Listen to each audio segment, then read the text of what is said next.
Assalamualaikum warahmatullahi wabarakatuh. Perkenalkan, saya Diah Paraswati, NIM 4318057 dari jurusan Akuntansi Syariah Fakultas Ekonomi dan Bisnis Islam IAIN Pekalongan. Di sini saya akan mempresentasikan laporan praktik pengalaman lapangan dari rumah atau PPLDR di Pemerintah Desa Kemligi, Kecamatan Wonotunggal, Kabupaten Batang. Selanjutnya, saya akan menjelaskan gambaran umum lokasi PPLDR.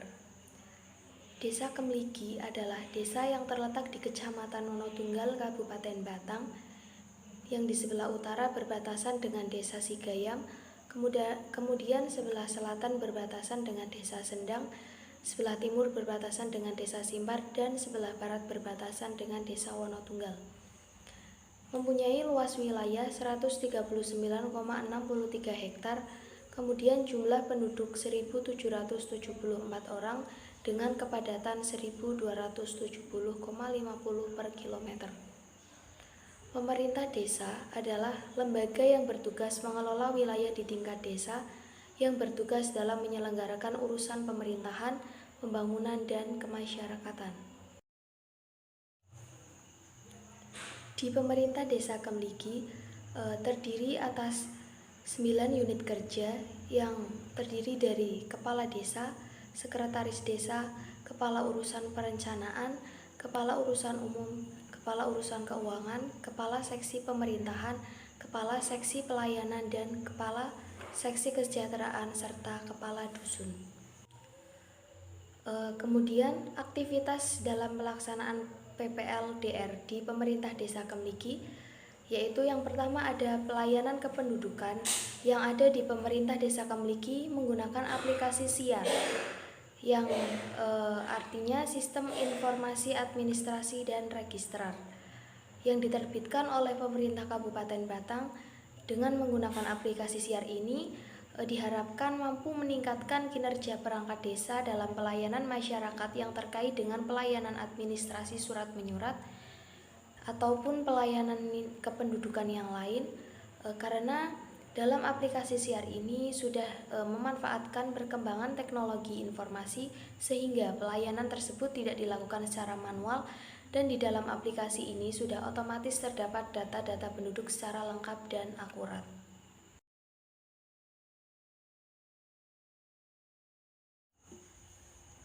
Selanjutnya ada mempelajari bagaimana cara input SPP definitif ke aplikasi Sistem Keuangan Desa atau Siskudes untuk pengambilan penghasilan tetap atau siltap perangkat desa pada bulan Juli sampai Agustus.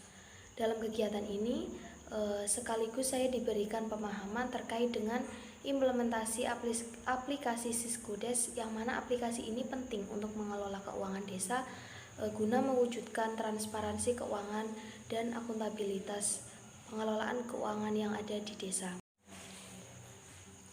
Kemudian mempelajari RPJMdes tahun 2019 sampai tahun 2025.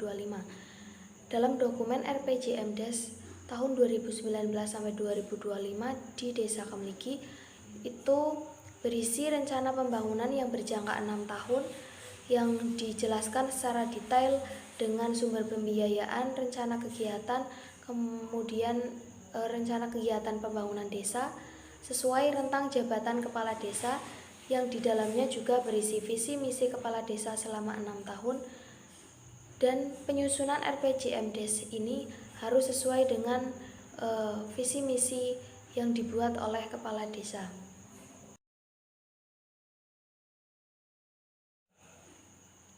Mempelajari RKPdes Desa Kemligi tahun anggaran 2021.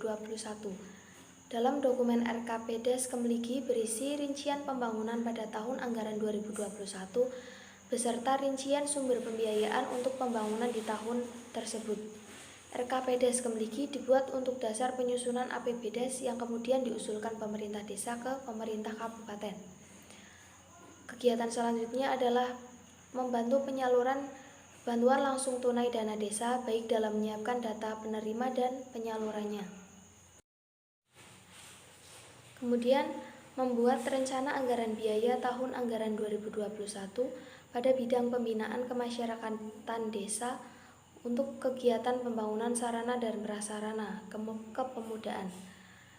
Dalam rencana anggaran biaya ini terdapat rincian pendanaan yang digunakan dalam belanja barang dan jasa serta belanja modal. Kemudian membantu menyusun laporan pertanggungjawaban bersumber dana, yaitu penggunaan siltap dana desa tahun anggaran 2020 serta dana bagi hasil pajak dan retribusi daerah untuk pelaksanaan kegiatan yang ada di desa.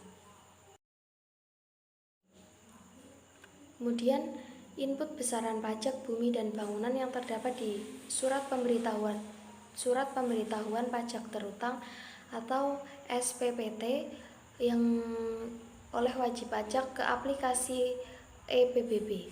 Dalam proses kegiatan ini akan menghasilkan output, yaitu kode bayar penyetoran kolektif PBB. Selanjutnya ada musyawarah desa atau Musdes dan Musrenbangdes, pembahasan rancangan RKPdes tahun anggaran 2022. Dalam kegiatan ini saya bisa tahu proses penyusunan RKPdes serta tahu usulan-usulan dari masyarakat yang telah disampaikan melalui musyawarah dusun atau musyawarah yang lain mengenai perencanaan pembangunan tahun 2022 yang sesuai dengan kebutuhan masyarakat secara umum.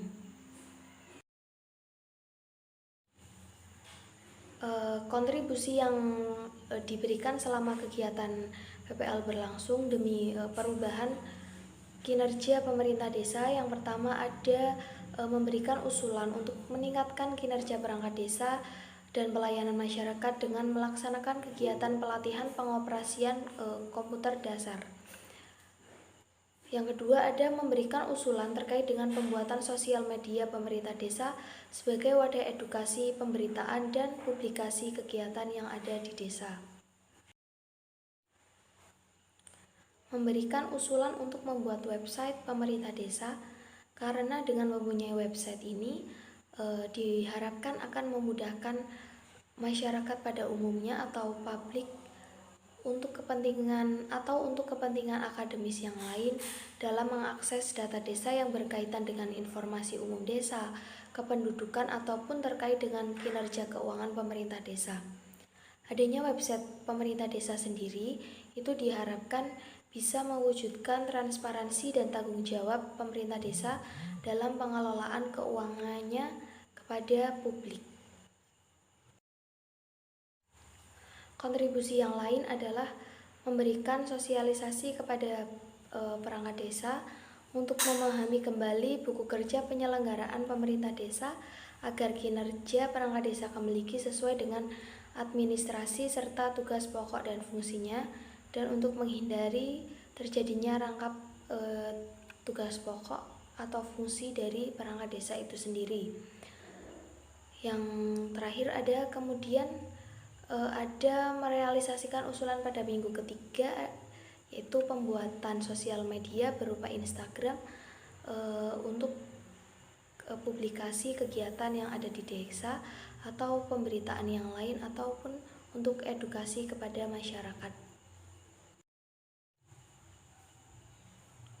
Kemudian analisis data laporan APBdes melalui pendekatan value for money. Value for money sendiri adalah pengukuran kinerja pada organisasi sektor publik yang merupakan konsep untuk mengukur ekonomi, efisiensi, dan efektivitas kinerja program, kegiatan, dan organisasi. Konsep value for money ini terdiri atas 3 elemen utama. Yang pertama ada rasio ekonomis, yang kedua ada rasio efisiensi, yang ketiga ada rasio efektivitas. Yang pertama, saya akan menjelaskan mengenai rasio ekonomis. Ekonomis atau tepat guna merupakan praktik pembelian barang dan jasa input dengan kualitas tertentu pada harga terbaik. Untuk mengukur kinerja dalam pengelolaan keuangan secara ekonomis terdapat rumus, yaitu realisasi pengeluaran dibagi anggaran pengeluaran dikali 100%. Pada tahun anggaran 2020, rasio ekonomis pengelolaan keuangan di desa Kemligi adalah sekitar 94,3% dan angka tersebut masuk kategori ekonomis karena nilai kinerja kurang dari 100%. Pada tahun 2020, jumlah realisasi belanja desa Kemligi berada di bawah anggaran belanja. Pos-pos belanja yang terrealisasi juga sesuai yang dianggarkan pada APBDes. Kemudian ada rasio efisiensi. Rasio efisiensi sendiri dilakukan dengan melakukan perbandingan antara output yang dihasilkan dengan input yang digunakan.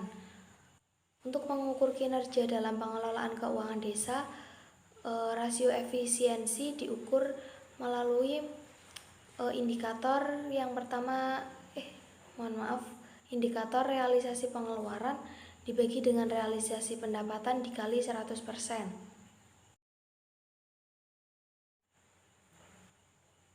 Pada tahun anggaran 2020, rasio efisiensi Desa Kemligi memperlihatkan hasil yang termasuk dalam kategori efisien, karena nilai kinerja berada di rentang 90% sampai 99%. Pada tahun 2020, Desa Kemligi mampu meningkatkan kinerja sehingga dalam pengelolaan keuangan masuk ke dalam kategori efisien dalam menggunakan anggaran yang ada untuk pengeluaran belanja.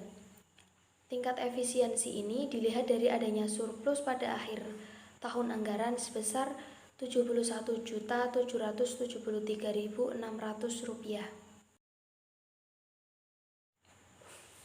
Kemudian rasio efektivitas. Rasio efektivitas sendiri adalah berkaitan dengan pencapaian tujuan atau target kebijakan. Efektivitas merupakan hubungan antara output dengan tujuan yang akan dicapai. Untuk mengukur kinerja dalam pengelolaan keuangan desa, rasio efektivitas diukur melalui indikator realisasi pendapatan dibagi dengan anggaran pendapatan dikali 100%. Rasio efektivitas Desa Kemligi memperlihatkan bahwa pada tahun anggaran 2020 masuk ke dalam kategori efektif, yang berarti capaian realisasi pendapatan melebihi anggaran pendapatan, yaitu lebih dari sama dengan 100%. Karena pada tahun anggaran 2020 ada pos pendapatan yang mengalami kenaikan, yaitu pada pos pendapatan transfer dana desa. Dari hasil analisis di atas, dapat disimpulkan bahwa pemerintah Desa Kemligi mampu meningkatkan kinerjanya dalam pengelolaan keuangan desa pada tahun anggaran 2020. Sekian presentasi dari saya. Mohon maaf apabila terdapat kesalahan dalam tutur kata atau kekeliruan dalam materi yang saya sampaikan. Semoga laporan ini dapat bermanfaat untuk kita semua. Wassalamualaikum warahmatullahi wabarakatuh.